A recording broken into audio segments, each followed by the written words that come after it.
എല്ലാവർക്കും നമസ്കാരം. നമ്മൾ ഇന്ന് മൈഗ്രെയിനിനെ കുറിച്ച് ഒരു ആധികാരികമായി സംസാരിക്കാൻ വേണ്ടിയാണ് നമ്മൾ ഡോക്ടറിനോട് എത്തിയിരിക്കുന്നത്.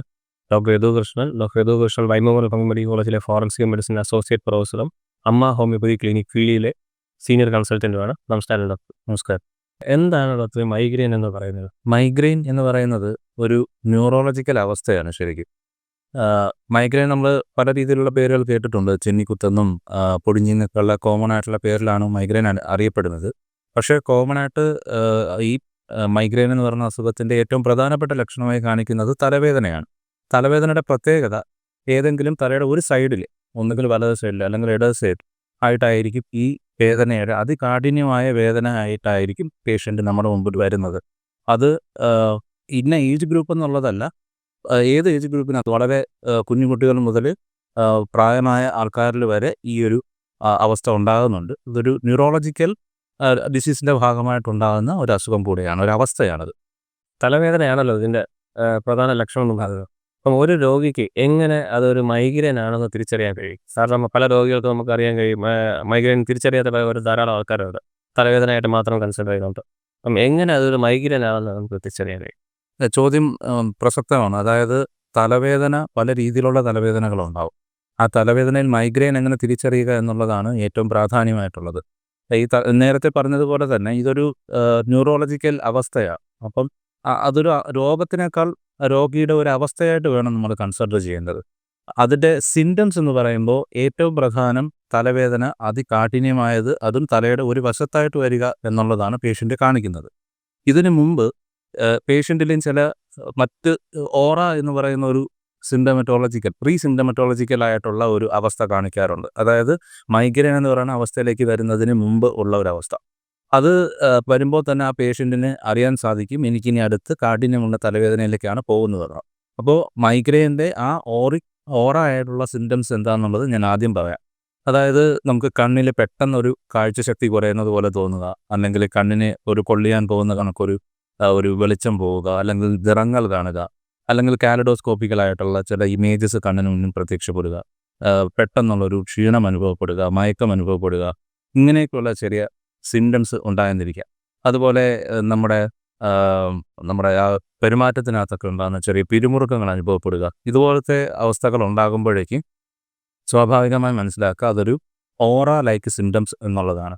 ഇതിന് ശേഷം പേഷ്യൻറ്റിലേക്ക് വളരെ മൈൽഡായിട്ടുള്ള രീതിയിലായിരിക്കും തലവേദന ആരംഭിക്കുക. ആ തലവേദനയുടെ കാഠിന്യം വളരെ കുറവായിരിക്കാം, അത് 1-2 ദിവസം നിന്നിരിക്കാം. അതിന് ശേഷം ഈ കാഠിന്യം വളരെ വളരെ ഇൻറ്റൻസിറ്റി കൂടി വരികയും മാക്സിമം ലെവലിലേക്ക് എത്തുന്ന ഒരു അവസ്ഥ വരെ എത്തുകയും ചെയ്യാം. ആ അവസ്ഥയിൽ പേഷ്യൻ്റ് ഒരുപക്ഷെ ബോധക്ഷയം വരെ വന്നെന്നിരിക്കാം. ഇതിനോടൊപ്പം ഈ തലവേദനയോടൊപ്പം നോസിയ അല്ലെങ്കിൽ വൊമിറ്റ് ചെയ്യാനുള്ളൊരു ടെൻഡൻസി, അല്ലെങ്കിൽ വൊമിറ്റിംഗ് തന്നെ കാണിച്ചെന്നിരിക്കാം. ഛർദി വരാനുള്ള ഒരവസ്ഥ ഉണ്ടാകുന്നിരിക്കാം. പിന്നെ മാനസികമായ പിരിമുറുക്കവും ചെറിയ ശബ്ദമോ വെളിച്ചമോ ഒക്കെ കേട്ടാൽ തന്നെയും അത് നമുക്ക് അക്സെപ്റ്റ് ചെയ്യാം, തരണം ചെയ്യാനുള്ള ഒരു ഇൻടോളറൻസ് ഇല്ലാത്ത, ഒരു ടോളറൻസ് ശേഷി ഇല്ലാത്ത ഒരവസ്ഥയിലേക്ക് പോകുന്ന അവസ്ഥയൊക്കെയാണ് ഈ പേഷ്യൻറ്റിന് സാധാരണഗതിയിൽ കാണിക്കാറുള്ളത്. ആരിലൊക്കെയാണ് ഈ മൈഗ്രെയിൻ ലക്ഷണം വളരെ കൂടുതലായിട്ട് ഏതെങ്കിലും സ്പെസിഫിക് ആയിട്ടുള്ള ഏജ് അല്ലെങ്കിൽ സ്പെസിഫിക് ആയിട്ടുള്ള ഫാക്ടേഴ്സ് അവരിൽ കൂടുതലായിട്ട് മൈഗ്രെയിൻ ഉണ്ടാകുമെന്ന് നമുക്ക് പറയാൻ കഴിയുമോ? മൈഗ്രെയിൻ ഏത് ഏജ് ഗ്രൂപ്പിനകത്തുള്ളവർക്കും വരാൻ സാധ്യത ഉണ്ടെങ്കിലും ഫീമെയിൽസിലാണ് സാധ്യത കൂടുതലായി കാണുന്നത്. അത് മെയിൽ ഫീമെയിൽ റേഷ്യോ വെച്ച് നോക്കുമ്പോഴത്തേനും പല സ്റ്റഡീസും, നാഷണൽ ഇൻ്റർനാഷണൽ ലെവലുള്ള പല സ്റ്റഡീസും നോക്കുമ്പോഴത്തേന് 3:1 റേഷ്യോയിൽ ഫീമെയിൽസിന് അത് വരാനുള്ള സാധ്യത കൂടുതലാണ്. അതിന് കാരണം അവരുടെ ഹോർമോണൽ വ്യതിയാനങ്ങൾ തന്നെയാണ്. അപ്പോൾ അതിനെപ്പറ്റി പറയുമ്പോഴേക്കും നമ്മൾ അടുത്ത് മനസ്സിലാക്കേണ്ട ഒരു സംഗതി ഇതിൻ്റെ ട്രിഗറിങ് ഫാക്ടേഴ്സ് എന്ന് പറയുന്ന ഒരു ഘടകമാണ്. അതായത് മൈഗ്രെയിൻ എല്ലാവർക്കും ഒരുപോലെ വരാനുള്ള സാധ്യത എക്സ്പോസ്ഡ് ആണെങ്കിൽ ചിലരിൽ ഇത് വരാനുള്ള, നമ്മൾ സെൻസിറ്റീവ് പേഷ്യൻസ് എന്ന് പറയുന്നത് പോലെ ചിലരിൽ ഇത് വരാനുള്ള സാധ്യത വളരെ കൂടുതലാണ്. അപ്പോൾ അങ്ങനെ വരുമ്പോഴത്തേനും ട്രിഗറിങ് ഫാക്ടേഴ്സ് എന്താണെന്ന് നമ്മൾ ആദ്യം മനസ്സിലാക്കുക. അതിൽ ഒന്ന് ജനറ്റിക്കൽ കമ്പോണൻസ് ആണ്. നമ്മുടെ മാതാപിതാക്കൾ അവർക്ക് മൈഗ്രെയിൻ ഉള്ളവരായിരിക്കാം, അവരിൽ നിന്ന് സ്വാഭാവികമായി അടുത്ത തലമുറയിലേക്ക് മൈഗ്രെയിൻ വന്നെന്നിരിക്കാം. 2 hormonal variations. ഇപ്പോൾ ഹോർമോണൽ വേരിയേഷൻസ് എന്ന് പറയുമ്പോൾ ഈസ്ട്രോജൻ, പ്രൊജസ്ട്രോൺ പോലുള്ളത്, അല്ലെങ്കിൽ ഈ ഫൈറ്റ് ലൈക്ക് ഹോർമോൺസ് ഉണ്ടാവും, അതുപോലുള്ള ഹോർമോണിൻ്റെ വേരിയേഷൻസ്, ഈവൻ തൈറോയിഡിൻ്റെ വേരിയേഷൻസ് പോലും മൈഗ്രെയിന് കാരണമായി വന്നെന്നിരിക്കാം. അപ്പോൾ ഈ സ്ത്രീകളിൽ വരുന്നതിൻ്റെ ഏറ്റവും പ്രധാനപ്പെട്ട കാരണം അവരിൽ ഈസ്ട്രോജൻ്റെയും പ്രൊജസ്ട്രോൺ, പ്രത്യേകിച്ച് ഈസ്ട്രോജൻ ഹോർമോണിൻ്റെ വേരിയേഷൻ വരുന്നത് കൊണ്ടാണ്. അവർക്ക് നമുക്കറിയാം ഈവൻ ഒരു മെനാർക്കെ വരുന്ന സമയം തൊട്ട് ഓരോ തവണ വരുന്ന പീരീഡ്സിൻ്റെ സമയത്തും അവസാനം മെനോപാസൽ സ്റ്റേജിൽ വരുമ്പോഴും ഉണ്ടാകുന്ന ഹോർമോൺ ചേഞ്ചസ്, ആ ഓരോ അവസ്ഥയിലും ഉണ്ടാകുന്ന സ്ത്രീകളുടെ ശരീരത്തിനകത്തുണ്ടാകുന്ന മാറ്റങ്ങൾ, ഇതൊക്കെ അവരിൽ ഇത് കൂടുതൽ വരാനുള്ള സാധ്യത കൂടുതലാണ്. കൂടുതലും യങ് ഏജ് ഗ്രൂപ്പിനകത്ത് വരാനുള്ള സാധ്യത കൂടുതൽ. കാരണം അവർക്ക് ഫിസിക്കൽ എക്സേഷൻസ് വളരെ കൂടുതലായിരിക്കും. അപ്പോൾ ഓവറായിട്ട് എക്സേഷൻ ചെയ്യുന്ന ആൾക്കാരിൽ, അത് ജോലി ആവട്ടെ അല്ലെങ്കിൽ ഫിസിക്കൽ എക്സസൈസ് ആവട്ടെ, ഇതേപോലത്തെ ഓവർ എക്സേഷൻസ് വരുന്ന ആൾക്കാർ ഈ പറഞ്ഞ രോഗാവസ്ഥ വരാനുള്ള സാധ്യത കൂടുതലാണ്. അതുപോലെ തന്നെ ഉറക്കമില്ലായ്മ എന്നുള്ളതും പ്രധാനപ്പെട്ട ഒരു കാര്യമാണ്. അത് നമുക്കറിയാം, ഈ യങ് ജനറേഷനിനകത്ത് അവർ കൂടുതൽ ക്രിയേറ്റീവായിട്ടുള്ള രീതിയിൽ പലതും ചെയ്യുന്നവരുണ്ടാവും, അല്ലെങ്കിൽ ഓഫീസ് ടൈംസ് ഓവർ വർക്ക് ചെയ്യുന്നവരുണ്ടാവും. അപ്പോൾ ഇങ്ങനെയുള്ള ആൾക്കാരിൽ അവരുടെ ഉറക്കം കുറവായിരിക്കും, അല്ലെങ്കിൽ ഒത്തിരി ട്രാവൽ ചെയ്യുന്ന ആൾക്കാരുണ്ടാവും. ഈ ട്രാവലും ഒരുപാട് ഫിസിക്കൽ എക്സേഷൻ വരുന്ന പല ഘടകങ്ങളും മൈഗ്രെയിൻ ഉണ്ടാക്കാനുള്ള സാധ്യതയ്ക്ക് ആക്കം കൂട്ടുകയാണ് ചെയ്യുന്നത്. സോ അതുകൊണ്ട് തന്നെ ഒരു യങ് ഏജ് ഗ്രൂപ്പ്, അതിൽ ഫീമെയിൽസിനാണ് കൂടുതൽ മുൻതൂക്കം വരുന്നു എന്നുള്ളതാണ്. ഈ ആങ്സൈറ്റി, അപ്പോൾ അധികമായിട്ടുള്ള ആങ്സൈറ്റി വരുന്നതും നമ്മുടെ മൈഗ്രെയിന് ഒരു കാരണമായിട്ട് വരാറുണ്ട്. ഇപ്പോൾ നമുക്ക് സാധാരണ ഒരു നോർമൽ ജോലി ചെയ്യുന്നതിനേക്കാളും കൂടുതൽ ഫിസിക്കൽ എക്സർസൈസ് ജോലി ചെയ്യുന്ന ആൾക്കാർക്കാണ് മൈഗ്രെയിൻ വരാനുള്ള സാധ്യത വളരെ കൂടുതലായിട്ട് കാണുന്നത്. തീർച്ചയായും, പ്രത്യേകിച്ച് മൈഗ്രെയിൻ്റെ ഒരു സ്റ്റേറ്റ് അവർക്ക് ഒരു ട്രിഗറിങ് ഒരു ഫാക്ടറായിട്ട് ഇത് കാണിക്കുന്നുണ്ട്. അങ്ങനത്തെ ഒരു പ്രത്യേകതയുള്ള ആൾക്കാർ, ഇപ്പം നമുക്കറിയാം ഇന്ന് എല്ലാവർക്കും ജോലിയുള്ള ഒരു എന്തെങ്കിലുമൊക്കെ ജോലി എല്ലാവരും ചെയ്യുന്ന ഒരു കാലഘട്ടമാണ്. അപ്പം അങ്ങനെ ഒരു കാലഘട്ടത്തിൽ, അല്ലെങ്കിൽ നമുക്കിപ്പം തന്നെ അറിയാം, നമ്മുടെ സോഷ്യലി പലരും ആക്റ്റീവാണ്. ഒരു മൈഗ്രെയിൻ രോഗി എന്തൊക്കെ കാര്യങ്ങൾ ശ്രദ്ധിക്കേണ്ടിയിരിക്കും? തീർച്ചയായും അവരുടെ ഫിസിക്കൽ പാറ്റേൺസ് അവർ ശ്രദ്ധിക്കണം എന്നുള്ളതാണ്. ഇപ്പോൾ മൈഗ്രെയിൻ്റെ സിംറ്റംസ് ഒരിക്കലെങ്കിലും വന്നിട്ടുള്ള ഒരാളാണെങ്കിൽ, അല്ലെങ്കിൽ ഈ ഓറ ലൈക്ക് സിംറ്റംസ് കാണിച്ചിട്ടുണ്ട് എന്നുള്ളവരാണെങ്കിൽ, ഉറപ്പായിട്ടും അവരത് മൈഗ്രെയിൻ്റെ ആണോ ഇല്ലയോ എന്നുള്ളത് അവർ കൃത്യമായി ഒരു ഫിസിഷ്യനെ കണ്ട് തന്നെ അത് മനസ്സിലാക്കിയിരിക്കണം. അപ്പോൾ ഫിസിഷ്യനെ കണ്ട് അത് മൈഗ്രെയിൻ ആണെന്ന് മനസ്സിലാക്കി കഴിഞ്ഞാൽ അടുത്ത സ്റ്റെപ്പ് എന്ന് പറയുന്നത് അത് വരാതിരിക്കാനുള്ള കാര്യങ്ങൾ ശ്രദ്ധിക്കുക എന്നുള്ളതാണ്. ഞാൻ പറഞ്ഞല്ലോ, നമ്മുടെ മെഡിക്കേഷൻ എടുക്കുക എന്നുള്ളതിനേക്കാളേറെ നമ്മുടെ ശരീരത്തിനുള്ളിൽ ആ ഒരു ടെൻഡൻസി ഉണ്ടാവും. ആ ടെൻഡൻസി നമ്മൾ അവോയ്ഡ് ചെയ്യുക എന്നുള്ളതാണ് ഏറ്റവും പ്രധാനം. അപ്പോൾ അതിന് ഫിസിക്കൽ എക്സേഷൻസ് വരുന്നത് ഏതൊക്കെ അവസ്ഥയിലാണ് എനിക്ക് ഈ ബുദ്ധിമുട്ട് കൂടുന്നു എന്നുള്ളതാണ് മനസ്സിലാക്കേണ്ടത്. ഓക്കെ, അപ്പം ഓവർ സ്ട്രെയിൻ വരുന്നത് ഒഴിവാക്കാൻ ശ്രമിക്കുക. ഒത്തിരി സ്വാഭാവികമായും വർക്ക് ചെയ്യുന്ന ആൾക്കാരോട് വർക്ക് ചെയ്യരുതെന്ന് നമുക്ക് പറയാൻ സാധിക്കില്ല. പകരം നമുക്ക് ചെയ്യാൻ കഴിയുന്നത് ഇടയ്ക്കിടയ്ക്ക് ചെറിയ ഫ്രീ ടൈം കൊടുക്കുകയും മെൻ്റൽ റിലാക്സേഷൻസ് കൊടുക്കുകയും വേണമെങ്കിൽ നമുക്ക് കുറച്ച് ബ്രീത്തിങ് എക്സസൈസുകളൊക്കെ ചെയ്യുകയൊക്കെ ചെയ്യാം. അപ്പം ബ്രെയിനിന് വേണ്ടുന്നുള്ള ഓക്സിജൻ കിട്ടുകയും അതുപോലെ തന്നെ ആ ഒരു ബ്രെയിൻ കുറച്ച് ഫ്രീ ആവുകയും ചെയ്യും. ആ ഒരു ഓവർ ടൈം സ്ട്രെസ്സിൽ നിന്ന് നമുക്ക് കുറച്ച് റിലീഫ് ഉണ്ടാകും.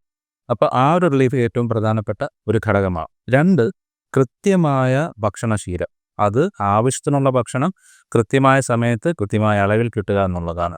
പിന്നെ വെള്ളം കുടിക്കുന്ന ശീലം, അത് വളരെ പ്രധാനപ്പെട്ടതാണ്. സാധാരണ ഒരു മനുഷ്യൻ 3 മുതൽ 4 ലിറ്റർ വരെ ഒരു ദിവസം വെള്ളം കുടിക്കേണ്ടതാണ്. വേനൽക്കാലം ആവുന്ന അളവ് കൂട്ടുകയും കുറയ്ക്കുകയും വേണം. പക്ഷേ അത് കൃത്യമായ അളവിൽ തന്നെ ആ ഒരു വ്യക്തി മെയിൻറ്റെയിൻ ചെയ്ത് കൊണ്ടുപോകുക എന്നുള്ളത് പ്രധാനമാണ്. ഉറക്കം, കൃത്യമായ ഉറക്കം 6 മണിക്കൂറെങ്കിലും ഏറ്റവും കുറഞ്ഞ രീതിയിൽ ഒരു മനുഷ്യൻ ഉറങ്ങിയിരിക്കണം. സോ നമ്മൾ വർക്ക് ചെയ്യുന്നതിനനുസരിച്ച് തന്നെ നമ്മൾ റെസ്റ്റും കൂടെ ചെയ്യുക എന്നുള്ളത് ഏതൊരു മെഷീനും അതങ്ങനെ തന്നെയാണല്ലോ. അപ്പോൾ കൃത്യമായി നമ്മളും ആ ഒരു ഇഫക്റ്റ് നമ്മൾക്കും സ്വാഭാവികമായി ബാധിക്കും എന്നുള്ളത് കൊണ്ട് എത്രത്തോളം നമ്മുടെ ഫിസിക്കൽ എക്സർസൈസ് ഉണ്ടാകുന്നു അതുപോലെ തന്നെ നമ്മൾ ബോഡി റെസ്റ്റിങ്ങിനും കൂടെ ഒരു സമയം കണ്ടെത്തി കൊടുക്കണം. ഇതാണ് ഏറ്റവും പ്രധാനമായും നമ്മൾ ശീലിക്കേണ്ട കാര്യങ്ങൾ. പിന്നെ ഇത്തരത്തിലുള്ള ആൾക്കാർ ചിലപ്പോൾ ചില ഫുഡാണെങ്കിലും അല്ലെങ്കിൽ ഈവൻ ഒരു പെർഫ്യൂം ആണെങ്കിൽ പോലും മൈഗ്രെയിൻ ഉള്ളവർക്ക് ട്രിഗറിങ് ഫാക്ടറായിട്ട് ഉണ്ടാവാറുണ്ട്. അപ്പോൾ അത് തിരിച്ചറിയുക എന്നുള്ളത് പ്രാധാന്യമോ, ഏതവസ്ഥയിലാണ് എനിക്ക് പ്രശ്നം ഉണ്ടാകുന്നതെന്ന് അറിയാം. അതിന് ആ ഒരു വ്യക്തി കരുതേണ്ട ഒരു സംഭവം, നമ്മുടെ ഡേ ബുക്ക് എന്നൊക്കെ പറയുന്ന പോലെ മൈഗ്രെയിൻ ബുക്ക് എന്ന് പറയുന്ന ഒരു ബുക്ക് അവർ കയ്യിൽ കരുതുക. അതായത് ഓരോ ദിവസത്തെ ദിനചര്യ എന്തൊക്കെയാണെന്നുള്ളത് അതിൽ രേഖപ്പെടുത്താം.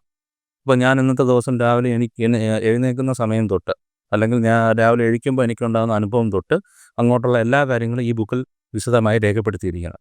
ഞാൻ കഴിക്കുന്ന ഭക്ഷണം എന്താണ്, എത്ര ലിറ്റർ വെള്ളം കുടിച്ചു, അല്ലെങ്കിൽ ഞാൻ ഇന്ന കാര്യങ്ങളാണ് യൂസ് ചെയ്തത്. ഇവൻ സ്പ്രേ ആണെങ്കിലും ഞാൻ ഇങ്ങനെ ഒരു ചെടിയെടുത്ത് മുളപ്പിച്ചോ അല്ലെങ്കിൽ ഒരു പൂവെടുത്ത് മുളപ്പിച്ച് കഴിഞ്ഞപ്പോൾ എനിക്ക് എന്തെങ്കിലും ബുദ്ധിമുട്ടോ ഉണ്ടായോ ഇല്ലയോ, ഇങ്ങനത്തെ ചെറിയ മാറ്റങ്ങൾ പോലും അതിനകത്ത് കുറിക്കണം.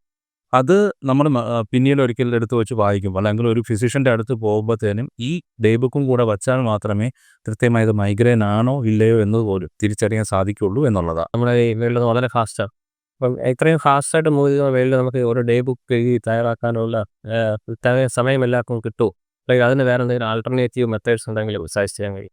ഡേ ബുക്ക് എന്നുള്ളത് ഒന്നുകിൽ നമ്മളും ഈ ഫാസ്റ്റായിട്ട് പോയിക്കൊണ്ടിരിക്കുമ്പോൾ നമ്മൾ പല കാര്യങ്ങളും മറന്നു പോയെന്നിരിക്കാം. അപ്പോൾ നമ്മുടെ ഏറ്റവും സിമ്പിളായിട്ടുള്ള വേ ആണ് ഈ ഡേ ബുക്ക് എന്ന് പറയുന്നത്. അപ്പോൾ അതിൽ നമ്മൾ ശ്രദ്ധിക്കേണ്ട കാര്യം വേറൊന്നുമില്ല. ഏതെങ്കിലും ഒരു ഫാക്ടർ ഞാൻ അതിൽ എക്സ്പോസ്ഡ് ആകുമ്പോൾ എന്തെങ്കിലും മാറ്റം വരുന്നുണ്ടോ എന്നുള്ള കാര്യമെങ്കിലും ഓർത്തിരിക്കുകയോ രേഖപ്പെടുത്തുകയോ ചെയ്യുന്നതായിരിക്കും നല്ലത്. കാര്യം അതിൽ ഏറ്റവും പ്രധാനപ്പെട്ട കാര്യം എന്ന് വെച്ച് കഴിഞ്ഞാൽ മൈഗ്രെയിനെ പ്രത്യേകിച്ചൊരു ഇൻവെസ്റ്റിഗേഷൻ മെത്തേഡ്സ് വളരെ ലിമിറ്റഡ് ആണെന്നുള്ളതാണ്. ലിമിറ്റഡ് ഇൻ എ സെൻസ് പ്രത്യേകിച്ച് ഒരു ബ്ലഡ് ചെക്കപ്പ് കൊണ്ടോ അല്ലെങ്കിൽ ഇമേജിംഗ് ടെക്നിക്സ് കൊണ്ടോ മൈഗ്രെയിനെ കണ്ടുപിടിക്കുക എന്നുള്ളത് ബുദ്ധിമുട്ടാണ്. അപ്പോൾ നമുക്ക് ക്ലിനിക്കൽ വെരിഫിക്കേഷൻ മാത്രമാണ് അതിനകത്ത് സാധിക്കുക. തലവേദന പല കാരണങ്ങൾ കൊണ്ട് തന്നെ വരാം എന്നുള്ളത് കൊണ്ട് അതിൽ നിന്ന് മൈഗ്രെയിനിലേക്ക് എത്തണമെങ്കിൽ ഈ പറഞ്ഞ ഇൻവെസ്റ്റിഗേഷൻ ടെക്നിക്സ് നമുക്ക് കണ്ടെത്തുന്നതിനൊപ്പം ക്ലിനിക്കൽ സിംറ്റംസും കൂടെ വേണം. അതായത് പേഷ്യൻറ്റിൻ്റെ സിംറ്റംസും കൂടെ വേണം. ആ സിംറ്റംസിൽ വ്യക്തത ഉണ്ടെങ്കിൽ മാത്രമേ ആ ഡോക്ടറിന് ഏതൊക്കെ ഇൻവെസ്റ്റിഗേഷൻസ് ചെയ്താൽ ഇതിൽ നിന്ന് റൂൾ ഔട്ട് ചെയ്യാം എന്നുള്ളതൊക്കെ ചിന്തിക്കാൻ പോലും സാധിക്കും. അപ്പം ആ ഒരു ഡേ ബുക്ക് കരുതേണ്ടത് അത് ഏറ്റവും സിംപ്ലിഫൈഡ് ആയിട്ടുള്ള രീതിയിലും കരുതേണ്ടത് അത്യാവശ്യമാണ്. മൈഗ്രെയിൻ്റെ മെയിൻ ലക്ഷണം തലവേദനയാണല്ലോ. അതിന് ഏതെങ്കിലും തലവേദന കേസ് ഡോക്ടർക്ക് ഒരു തലവേദന ആയിട്ടുണ്ടോ? തലവേദന കേസുകൾ തലവേദനയായിട്ട് വന്നിട്ടില്ല എങ്കിൽ പോലും പല കേസുകൾ വന്നിട്ടുണ്ട്. ഇപ്പോൾ ഡോക്ടർ പറഞ്ഞ രീതിയിൽ എനിക്കുണ്ടായ ഒരു അനുഭവം ഞാൻ പറയാം. അതായത് പേഷ്യൻറ്റിന് നമ്മളോടുള്ള കോഓപ്പറേഷൻ വളരെ പ്രാധാന്യമാണ്. നമ്മൾ പറയുന്ന ദിനചര്യകൾ പാലിക്കുകയും മെഡിസിൻസ് കൊടുക്കുന്നത് കൃത്യമായി കഴിക്കുകയും ചെയ്യേണ്ടതൊക്കെ അത്യാവശ്യമാണ്. എങ്കിൽ മാത്രമേ ആ പേഷ്യൻറ്റിൻ്റെ ഒരു പേഴ്സണൽ സിറ്റുവേഷൻസ് ഉണ്ടല്ലോ, അല്ലെങ്കിൽ അവരുടെ ചുറ്റുപാടുകളുണ്ടല്ലോ, അതിനെക്കൂടെ ക്രമീകരിച്ചാൽ മാത്രമേ മൈഗ്രെയിനെ നമുക്ക് നിർത്താൻ സാധിക്കുകയുള്ളൂ. കാരണം അതാണ് ഞാൻ ആദ്യമേ പറഞ്ഞത്, ഇതൊരവസ്ഥയാണ്. ആ അവസ്ഥയിൽ നിന്ന് വെളിയിലേക്ക് വരണമെന്നുണ്ടെങ്കിൽ ഉറപ്പായിട്ടും ആ വ്യക്തിയുടെ ദിനചര്യകളും കാര്യങ്ങളും കൂടെ കറക്റ്റ് ചെയ്യേണ്ടതുണ്ട്. അപ്പോൾ എൻ്റെ പേഴ്സണലിലുള്ള അനുഭവം പറഞ്ഞാൽ നമ്മൾ ചില പേഷ്യൻസിന് നമ്മൾ ഉപദേശിക്കും, ഈ പറഞ്ഞ കണക്ക് നമ്മൾ ഇത്ര രീതിയിൽ വെള്ളം കുടിക്കണം, ഇത്രയും നമ്മൾ ഫിസിക്കൽ എക്സർഷൻ എടുക്കുന്നത് കുറയ്ക്കണം, തണുപ്പ് അധികം എക്സ്പോസ്ഡ് വരാതിരിക്കുക, ട്രാവലിംഗ് ചെയ്യുമ്പോഴൊക്കെ അതിൻ്റേതായ രീതിയിൽ ലിമിറ്റേഷൻസ് ഇടുക, ഇങ്ങനെയൊക്കെ പറയുമ്പോഴും അവർക്ക് ഒരുപക്ഷെ അതൊരു സ്വാതന്ത്ര്യമില്ലായ്മയായിട്ട് തോന്നാം. അപ്പം ചിലപ്പോൾ നമ്മളുമായിട്ടൊരു എന്താ പറയുക, എപ്പോഴും അതേപോലെ തന്നെ കോൺഫ്ലിക്ട്സ് വരാനുള്ള സാധ്യത കാണിക്കാറുണ്ട്. അങ്ങനെയുള്ളവർക്ക് നമുക്ക് ചികിത്സിക്കുമ്പോൾ കുറച്ച് ഡിഫിക്കൽട്ടീസ് നമുക്ക് ഫീൽ ചെയ്യാറുണ്ട്. കാര്യം നമുക്ക് മെഡിക്കേഷൻസ് കുറച്ച് പ്രൊളോങ്ഡ് ആയിട്ട് പോവേണ്ടി വന്നിരിക്കും. അല്ലാത്ത പക്ഷം നമുക്ക് മൈഗ്രെയിനെ കൺട്രോളിൽ കൊണ്ടുവരാൻ കുറച്ച് പ്രയാസമില്ലാത്ത രീതിയിൽ കൊണ്ടുപോകാൻ സാധിക്കും. ഓക്കെ, എന്തൊക്കെയാണ് ഈ മൈഗ്രെയിൻ ട്രീറ്റ്മെൻറ്റിൽ ഹോമിയോപ്പതിയിലെ സ്കോപ്പ് എന്ന് പറയാൻ കഴിയുക? ഏത് ടൈപ്പ് എക്സസൈസും കൂടുതൽ റിസൾട്ട് കിട്ടുക, അല്ലെങ്കിൽ എന്താണ് ഒരു ട്രീറ്റ്മെൻറ്റ് പ്ലാൻ? നമ്മുടെ ഹോമിയോപ്പതിയുടെ സിസ്റ്റത്തിൻ്റെ രീതി അനുസരിച്ചിട്ട് നമുക്ക് ആർഡിയൻ പ്രിൻസിപ്പിൾസ് ആണ് നമ്മൾ ഫോളോ ചെയ്യുന്നത്. നമുക്ക് സാധാരണ നമ്മൾ കേട്ടിട്ടുള്ളത് പോലെ ലോ ഓഫ് സിമിലിയ സിംപ്ലിയോസ് ക്യുറൻഡർ എന്ന് പറയുന്ന ആ നോർമലായിട്ടുള്ള കാർഡിനൽ പ്രിൻസിപ്പിൾസിനോടൊപ്പം ഇൻഡിവിജ്വാലിറ്റിയെ ബേസ് ചെയ്തിട്ടുള്ള ട്രീറ്റ്മെൻറ്റ്സ് ആയിരിക്കും എപ്പോഴും എൻ്റെ പ്രാക്ടീസിൽ എനിക്ക് ഏറ്റവും കൂടുതൽ ബെനിഫിറ്റ് തന്നിട്ടുള്ളതും അതുപോലത്തെ തന്നെയാണ്. അപ്പോൾ ഒരു ആ പേഷ്യൻ്റ് എന്താണെന്നുള്ള കാര്യം തിരിച്ചറിയുകയും ആ ഇൻഡിവിജ്വലിനെ ബേസ് ചെയ്തിട്ടുള്ള മെഡിസിൻസ് കൊടുക്കുമ്പോഴാണ് കൂടുതൽ എഫക്റ്റീവ്നെസ് കിട്ടിയിട്ടുള്ളത്. ബിയോണ്ട് ഈ പറഞ്ഞ നമ്മുടെ patient management is there, but അതിൻ്റെ കൂടെ നമ്മുടെ മെഡിക്കേഷൻസ് സെലക്ട് ചെയ്യുന്നതിൽ ഇൻഡിവിജ്വലിസ്റ്റിക് മെഡിസിൻ, നമ്മളതിനെ റെമഡി എന്ന് പറയും. ആ റെമഡിയിലേക്ക് എത്തുമ്പോഴാണ് ശരിക്കും പേഷ്യൻറ്റിനെ മാക്സിമം പെട്ടെന്ന് വളരെ കൺട്രോളബിൾ ആയിട്ടുള്ള രീതിയിൽ മൈഗ്രെയിൻ മാറ്റാൻ മാറ്റുക എന്ന് ഞാൻ പറയുന്നത്, ക്യൂർ എന്നവിടെ സംഭവിക്കുന്ന വെച്ച് കഴിഞ്ഞാൽ നോർമലായിട്ടുള്ള ഒരു മനുഷ്യൻ്റെ അവസ്ഥയിലേക്ക് എത്തുക എന്നുള്ളതാണ്.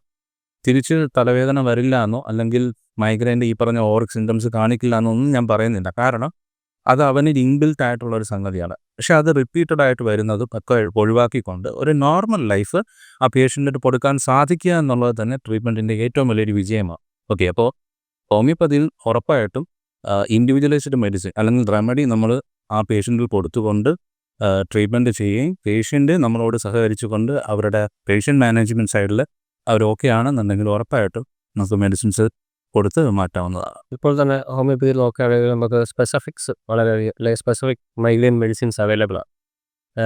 ഒരു ഇൻഡിവിജ്വൽ പ്ലാനിനെക്കാളും ഏതായിരിക്കും കൂടുതൽ ബെനിഫിഷ്യൽ എന്ന് പറയുന്നത്? കാരണം അത് സ്പെസിഫിക് വളരെ ടൈം കൺസ്യൂമബിളാണ്.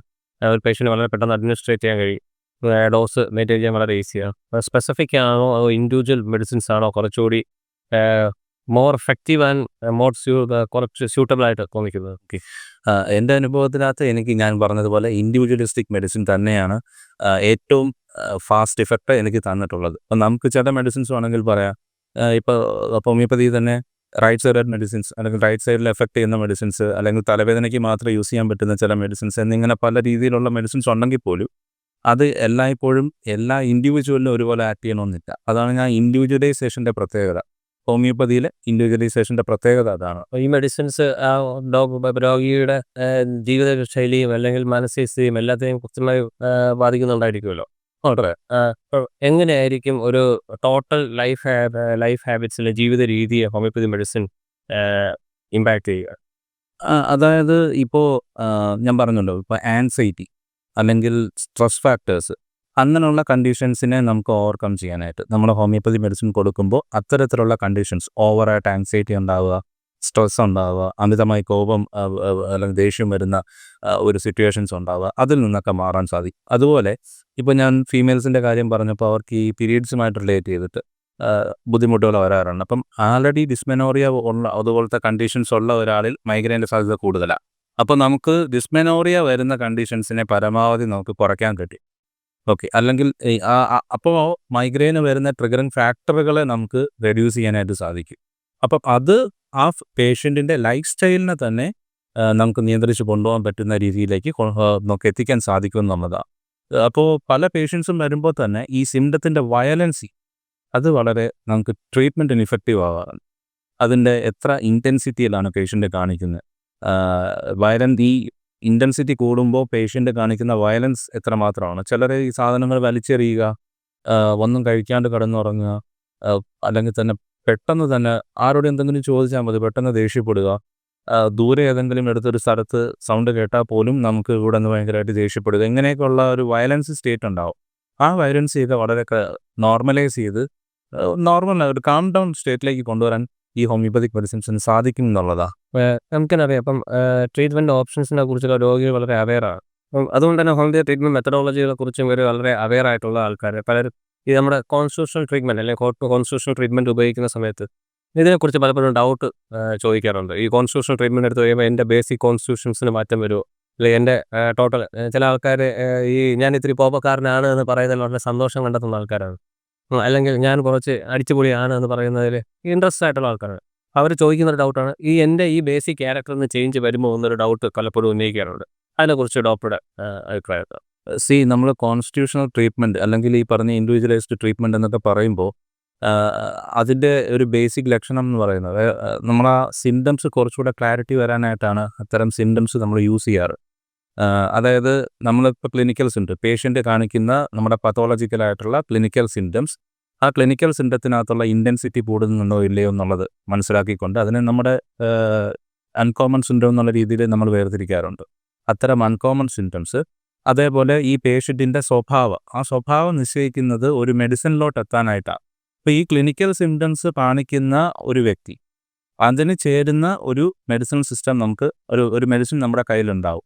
ആ മെഡിസിൻ്റെ മാനസികവും ഫിസിക്കലുമായിട്ടുള്ള കാര്യങ്ങളൊക്കെ ഇതുമായി ഒത്തുചേരുന്നുണ്ടോ എന്ന് മനസ്സിലാക്കുകയാണ് ഈ പറഞ്ഞ കോൺസ്റ്റിറ്റ്യൂഷണൽ സിംറ്റത്തിൻ്റെ ഇമ്പോർട്ടൻ്റ് എന്ന് പറയുന്നത്. ഇപ്പോൾ അധികമായി കോപപ്പെടുന്ന ഒരാളാണെങ്കിൽ, അധികമായി ദേഷ്യപ്പെടുന്നതാണെങ്കിൽ, പെട്ടെന്ന് സങ്കടം വരുന്ന ആൾക്കാർ, അത് അയാളുടെ ബേസിക് ഒരു നേച്ചറാണ്, എന്താ പറയണ്ടേ, അവരുടെ ഒരു സ്വഭാവമാണ്. ആ സ്വഭാവത്തെ മനസ്സിലാക്കി അതേ രീതിയിലുള്ള അല്ലെങ്കിൽ അത്തരം ഫീലിങ്സ് വരുത്താൻ കഴിവുള്ള മെഡിസിൻസ്, ആ മെഡിസിൻസിൽ ഇത്തരത്തിലുള്ള ക്ലിനിക്കൽ സിംറ്റംസ് കൂടെ ഉണ്ടാകുന്ന രീതിയിലുള്ളവയാണെങ്കിൽ അതായിരിക്കും ഞാൻ നേരത്തെ പറഞ്ഞ റെമഡി എന്ന രീതിയിലേക്ക് നമ്മൾ കൺസിഡർ ചെയ്യും. ഓക്കെ. ആ റെമഡി കൊടുക്കുന്നതോടുകൂടി ഈ പേഷ്യൻറ്റിനുള്ള ക്ലിനിക്കൽ സിംറ്റംസ് കുറയുകയും അബ്നോർമൽ ആയിട്ടുള്ള രീതി, ഇപ്പോൾ ദേഷ്യപ്പെടാം പക്ഷെ അതൊരു പർട്ടിക്കുലർ വയലൻസിലേക്ക് പോകുന്നത് അതിൻ്റെ ഇൻറ്റൻസിറ്റി കുറയ്ക്കാൻ സാധിക്കും എന്ന് വെച്ചിട്ട് ആ പേഷ്യൻറ്റിൻ്റെ കലാബോധത്തെയോ അല്ലെങ്കിൽ കായികക്ഷമതയെയോ അതിനെയൊന്നും അത് ബാധിക്കുന്നില്ല, അല്ലെങ്കിൽ ഭാവനാശേഷിയെയോ അങ്ങനത്തെ കാര്യങ്ങളൊന്നും അത് ബാധിക്കുന്നില്ല. അത് ആ പേഴ്സൻ്റെ ക്യാരക്ടറായിട്ട് തന്നെ നിലനിൽക്കും. ഓക്കെ. ആ പേഴ്സൻ്റെ ക്യാരക്ടറിനെ നമ്മുടെ മെഡിസിൻ സെലക്ഷനിലേക്ക് കൊണ്ടുവരുമ്പോഴാണ് അത് കോൺസ്റ്റിറ്റ്യൂഷണൽ ട്രീറ്റ്മെൻ്റ് എന്നും ഇൻഡിവിജ്വലൈസ്ഡ് മെഡിസിനിലേക്ക് എത്തുന്നു എന്നും ഒക്കെ നമ്മൾ പറയുന്ന രീതി എന്ന് പറയുന്നത്. കാരണം നമ്മൾ പലപ്പോഴും ഹോമിയോപ്പതി വിമർശിക്കുന്നവർ സാധാരണ പറയുന്ന വിമർശനമാണ് അതൊക്കെ. അതേപോലെ പറയുന്നതാണ് ഹോമിയോപ്പതി മെഡിസിനിൽ എഫക്റ്റ് ഇല്ല, പ്ലാസിബോ ആണ്, ഹോമിയോപ്പതി ചുമ്മാ പച്ചവെള്ളം തന്നെ പറ്റിക്കുന്നു എന്നൊക്കെ പലരും പറയുന്ന ഒരു കോമൺ ആയിട്ട് പറയുന്ന വിമർശനമാണ്. അതിനെ ഓവർകം ചെയ്യാൻ വേണ്ടി എന്തെങ്കിലും സ്റ്റഡീസ് അല്ലെങ്കിൽ റിസർച്ചസ് അല്ലെങ്കിൽ എന്തെങ്കിലും കാര്യങ്ങൾ ഡോക്ടർക്ക് ഷെയർ ചെയ്യണം? ഉറപ്പായിട്ടും ഇപ്പം നമ്മൾ പ്ലാസിബോ എന്ന് പറയുന്ന സാധനം, അത് നോൺ മെഡിക്കേറ്റഡ് സബ്സ്റ്റൻസിനെയാണ് പ്ലാസിബോ എന്ന് പറയുന്നത്.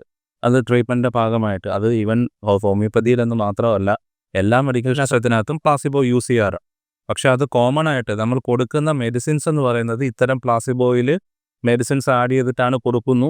അപ്പോൾ പ്രത്യക്ഷത്തിൽ കാണുമ്പോൾ ഒരു നോൺ മെഡിക്കേറ്റഡ് സബ്സ്റ്റൻസ് പോലെ ഇരിക്കുന്നു എന്നുള്ളത് കൊണ്ടാണ് മറ്റുള്ളവർ അതിനെ പ്ലാസിബോ ഇഫക്റ്റും എന്നൊക്കെ പറഞ്ഞ് ഈ കളിയാക്കലുകൾ നേരിടേണ്ടി വരുന്നത്.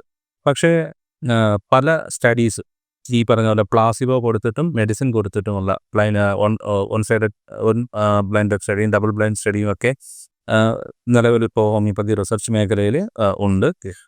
പല കേസുകളും എന്താ പറയണ്ടേ, കോഹോർട്ട് സ്റ്റഡി പോലത്തെ സ്റ്റഡികളും കേസ് കൺട്രോൾ സ്റ്റഡികളും ഒക്കെ നിലവിലിപ്പോൾ ഉണ്ട്. അത്തരം സ്റ്റഡീസിലൊക്കെ പ്ലാസിബോ ഇഫക്റ്റ് എന്താണെന്നുള്ളത് അതിനേക്കാൾ മെഡിസിൻ്റെ ആ ഒരു വേരിയേഷനാണ് ഞാൻ ഉദ്ദേശിക്കുന്നത്. അതായത് പ്ലാസിബോ എഫക്റ്റ് വേറെ, നമ്മൾ കൊടുക്കുന്ന മെഡിസിൻ ഒന്നും പ്ലാസിബോ മാത്രമല്ല, മെഡിസിൻ ആഡ് ചെയ്യുന്നതിന് മെഡിസിൻ്റെതായ ഇഫക്റ്റ് ആ പേഷ്യൻറ്റിലുണ്ട് എന്ന് കാണിക്കാൻ ഉതകുന്ന രീതിയിലുള്ള റിസർച്ചുകൾ ഉണ്ട്.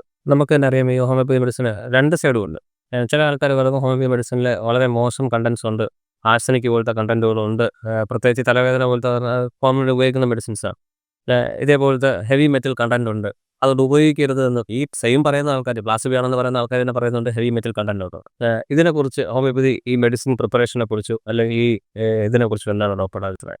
ഇപ്പോൾ നമ്മുടെ സോഴ്സസ് ഓഫ് മെഡിസിൻ എന്ന് പറയുന്നത് ഹോമിയോപ്പതിയിൽ ഇപ്പോൾ പ്ലാന്റ് സോഴ്സസ് വരാം, അനിമൽ സോഴ്സസ് വരാം, മെറ്റാലിക് സോഴ്സസ് വരാം. അങ്ങനെ സോഴ്സസ് നമ്മൾ ഡിഫറെൻ്റ് എടുക്കുന്നുണ്ട്. ഇവൻ സാർപോർട്സ്, നോ സോർട്സ് എന്നൊക്കെ പറഞ്ഞു. സാർപോർട്സ് എന്ന് പറയുമ്പോൾ ഹെൽത്തി ബോഡി സെക്രീഷൻസും, നോ സോർട്സ് എന്ന് പറയുമ്പോൾ അബ്നോർമൽ ആയിട്ടുള്ള പത്തോളജിക്കൽ സെക്രീഷൻസും എടുക്കുന്നത്.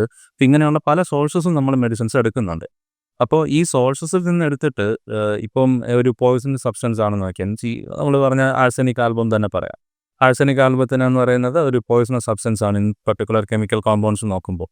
പക്ഷേ അത് ഹോമിയോപ്പതിക് മെഡിസിനിലോട്ട് കൺവേർട്ട് ചെയ്യാനായിട്ട് നമ്മൾ ഹോമിയോപ്പതിക്ക് ഒരു പ്രിൻസിപ്പിൾ തന്നെ ഫോളോ ചെയ്യുന്നത് പൊട്ടൻറ്റൈസേഷൻ എന്ന് പറയുന്ന ഒരു പ്രിൻസിപ്പിൾ തന്നെ നമ്മൾ ഫോളോ ചെയ്യുന്നത്. പൊട്ടൻറ്റൈസേഷൻ എന്ന് പറയുന്നത് സിമ്പിൾ ഒരു ഡയല്യൂഷൻ മെത്തേഡല്ല. അതായത് നമ്മൾ എടുക്കുന്ന ഒരു സാധനത്തേക്ക് കുറച്ച് വെള്ളം ഒഴിച്ച് ലയിപ്പിച്ച് അത് നമ്മൾ ഉപ്പിനെ എടുത്ത് ഉപ്പ് വെള്ളമാക്കുന്നത് പോലെ ഒരു സിമ്പിൾ ഡയലൂഷൻ പ്രോസസ്സിങ് അല്ല പൊട്ടൻറ്റൈസേഷൻ എന്ന് പറയുന്നത്. നമ്മൾ ആ എടുക്കുന്നതിൻ്റെ ക്വാണ്ടിറ്റീസ് ഉണ്ട്. അതായത് ഫസ്റ്റ് പൊട്ടൻസി ഉണ്ടാക്കണമെങ്കിൽ പോലും, അല്ലെങ്കിൽ 1/10 പൊട്ടൻസി ഉണ്ടാക്കുന്നെങ്കിൽ പോലും അതിന് ഒരു പോയിന്റ് നമ്മൾ മെഡിക്കൽ സബ്സ്റ്റൻസ് എടുത്തു കഴിഞ്ഞാൽ ബാക്കി 9 പാർട്സ് എന്ന് പറയുന്നത് വെഹിക്കിൾസ് ആഡ് ചെയ്തിട്ട് പർട്ടിക്കുലർ രീതിയിൽ നമ്മൾ സ്ട്രോക്സ് കൊടുക്കുകയാണ് ചെയ്യുന്നത്. സ്ട്രോക്സ് എന്ന് പറയുമ്പോൾ അതിനൊരു മെത്തേഡ് തന്നെ ഉണ്ട്. നമ്മൾ എൽബോ മാത്രം, ആ ഭാഗം ജോയിൻറ്റ് മാത്രം ബെൻഡ് ചെയ്യുന്ന രീതിയിൽ 90 ഡിഗ്രിയിൽ സ്ട്രോക്സ് കൊടുത്താൽ മാത്രമാണ് ആ പൊട്ടൻറ്റൈസേഷൻ മെത്തേഡ് പോലും പ്രോപ്പർ ആവുകയുള്ളൂ എന്നുള്ള. അപ്പം ആ രീതിയിൽ പ്രിപ്പയർ ചെയ്യുന്ന ഒരു മെഡിസിനൽ സബ്സ്റ്റൻസ്, അതിനകത്ത് ഈ ആക്ച്വൽ കോമ്പൗണ്ടിൽ നിന്ന് അതിനുള്ളിലുള്ള ഇൻറ്റേർണൽ ഒരു റെമഡി പ്രോസസ്സിങ് ഒരു മെറ്റീരിയൽ കോമ്പൗണ്ട്സ് ഉണ്ടാകും. അത് ഇതിനകത്തുള്ള മോളിക്യൂൾസിൻ്റെ എനർജി വേരിയേഷൻസ് തന്നെയാണ്. ആ എനർജി പ്രൊവോക്ക് ചെയ്ത് കൊണ്ടുവന്ന് തെറാപ്യൂട്ടിക് ലെവലിലേക്ക് കൺവേർട്ട് ചെയ്യുന്ന മെത്തേഡാണ് സിമ്പിളായിട്ട് പറഞ്ഞാൽ ഈ ഡൈനാമൈസേഷൻ അല്ലെങ്കിൽ പൊട്ടൻറ്റൈസേഷൻ എന്ന് പറയുന്നത്. അപ്പം അത്തരത്തിൽ വളരെ നമുക്ക് കണ്ണുകൊണ്ടോ അല്ലെങ്കിൽ മൈക്രോസ്കോപ്പ് കൊണ്ടുപോലും കാണാൻ സാധിക്കുന്ന അളവിനേക്കാൾ കുറഞ്ഞ അളവിലുള്ള ഒരു പദാർത്ഥം, അതിനെ പൊട്ടൻറ്റൈസേഷൻ മെത്തേഡിലൂടെ അതിൻ്റെ ഇൻറ്റേർണൽ എനർജിയെ പുറത്ത് കൊണ്ടുവരികയും തെറാപ്യൂട്ടിക് ലെവലിലേക്ക് അത് മാറ്റുകയും ചെയ്ത് കഴിയുമ്പോഴത്തേനും ഈ പറയുന്ന കാര്യങ്ങളിലൊന്നും പ്രത്യേകിച്ച് നമ്മൾ ഭയപ്പെടേണ്ടതില്ല എന്നുള്ളതാണ്. തെറ്റിദ്ധാരണ മാത്രം. എങ്ങനെയുള്ളൊരു ഹോമിയോപ്പതി മെഡിസിൻ കഴിക്കുന്ന സമയത്ത് എന്തൊക്കെ കാര്യങ്ങളാണ് നമ്മൾ ഈ മൈഗ്രെയിൻ രോഗി ശ്രദ്ധിക്കേണ്ടത്? നമ്മൾ പറഞ്ഞു പൊട്ടൻറ്റൈസ്ഡ് അല്ലെങ്കിൽ വളരെ മൈന്യൂട്ട് ഡോസ്ഡ് ആയിട്ടുള്ള മെഡിസിൻസ് ആണ്. അപ്പോൾ എന്തൊക്കെ കാര്യങ്ങൾ ആ മൈഗ്രെയിൻ രോഗി ശ്രദ്ധിക്കേണ്ടി വരിക? ഏറ്റവും പ്രധാനം നമ്മൾ ആ പേഷ്യൻറ്റിനെ മനസ്സിലാക്കുക എന്നുള്ളതാണ്. ആ പേഷ്യൻറ്റിനെ മനസ്സിലാക്കിയിട്ട് അവരുടെ ട്രിഗറിങ് ഫാക്ടേഴ്സ് ഉണ്ടോയെന്ന് മനസ്സിലാക്കി, അതിനാണ് ഞാൻ നേരത്തെ ഡേ ബുക്ക് പോലുള്ള കാര്യങ്ങൾ കീപ്പ് ചെയ്യുന്നതിൻ്റെ പ്രാധാന്യം പറഞ്ഞത്. അപ്പോൾ ട്രിഗറിങ് ഫാക്ടേഴ്സ് എന്താണെന്ന് മനസ്സിലാക്കി അതിനെ ഒഴിവാക്കാനായിട്ടുള്ള സജഷൻസ് ഡോക്ടർ പേഷ്യൻറ്റിന് പറഞ്ഞു കൊടുക്കുക എന്നുള്ളത് ഇമ്പോർട്ടൻ്റ് ആണ്.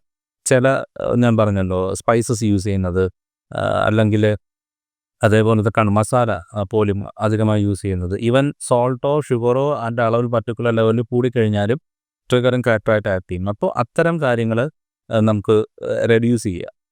പൂർണ്ണമായും വേണ്ടാന്ന് വെക്കലല്ല, അതിൻ്റെ അളവ് കുറയ്ക്കുക. പ്രത്യേകിച്ച് മസാലകൾ ഉപയോഗിക്കുന്നത് കുറയ്ക്കുക. പിന്നെ കോഫി പോലുള്ള സാധനങ്ങൾ പൊതുവെ എല്ലാവരും കേട്ടിട്ടുണ്ടാവും. ഹോമിയോ മെഡിസിൻ കഴിക്കുന്നവരെല്ലാവരും കോഫി കുടിക്കാൻ പാടില്ല എന്ന് ജനറലൈസ് ചെയ്ത് പറയുന്നുണ്ടാവും. അത് 2 കാര്യങ്ങളിലാണ് ഉദ്ദേശിക്കുന്നത്. ഹോമിയോപ്പതിക് മെഡിസിൻസിൻ്റെ ബോഡിയിൽ ഇഫക്റ്റ് ചെയ്യുന്നതിൻ്റെ ഒരു അളവ്. സോ അതിൻ്റെ രീതി അതായതുകൊണ്ടാണ്. Dynamic medicine, dynamic action, dynamic plane എന്നൊക്കെ ഉള്ള ഒരു രീതിയിൽ നിൽക്കുന്നത് കൊണ്ടാണ് കോഫി പൊതുവേ പറയുന്നത്. കാര്യം കോഫി കുടിച്ച് കഴിയുമ്പോഴും ബോഡി ഭയങ്കരമായിട്ട് എന്തൂസിയാസ്റ്റിക് മെത്തേഡിലോട്ട് പോകും. അപ്പം നമ്മുടെ ഹോമിയോപ്പതിക് മെഡിസിൻ്റെ ആക്ഷൻ പ്രോപ്പറായിട്ട് വരണം എന്നില്ല.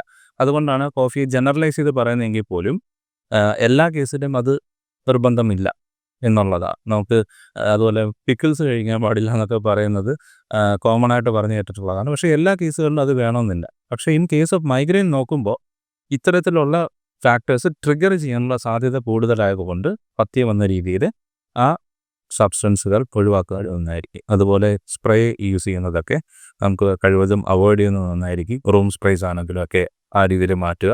ഒത്തിരി വെളിച്ചമൊക്കെ വരുന്നത് റെഡ്യൂസ് ചെയ്യുക. അങ്ങനെയുള്ള ചില കാര്യങ്ങൾ പഥ്യത്തിൻ്റെ രീതിയിൽ നോക്കേണ്ടത് അത്യാവശ്യമാണ്. മൈഗ്രെയിനെ കുറിച്ച് വളരെ ഇൻഫർമേഷൻ ആയിട്ടുള്ള കുറേ ഐഡിയാസ് ഉള്ള ഡോക്ടർ യദുകൃഷ്ണനാണ്. ഡോക്ടർ വന്നി നിർത്തുന്നു. Okay, thank you.